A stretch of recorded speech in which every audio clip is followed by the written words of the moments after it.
হঠাৎ বদলে গিয়েছে দিন রাত্রের অঙ্ক। এতদিন কষা হচ্ছিল যোগ আর গুণ, এবারে কষছে বিয়োগ আর ভাগ। এখন ভাবছি আর কি কি চাই না, আরো কি কি না হলেও বেঁচে থাকা যাবে, কি কি বাদ পড়লেও লোক পাবে না জগৎ সংসার। দেখা যাচ্ছে 1, 2, 3 করে ছুঁড়ে ছুঁড়ে ফেলে দেওয়া যাচ্ছে সব কিছুই।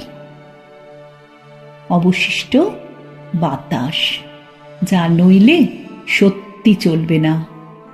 বুকের ঘড়িতে দম দিতে চাই অক্সিজেন। এছাড়া পরিমিত ভিটামিন, প্রোটিন, কার্বোহাইড্রেট, কিছুটা মিনারেলস আর কিছুটা জল।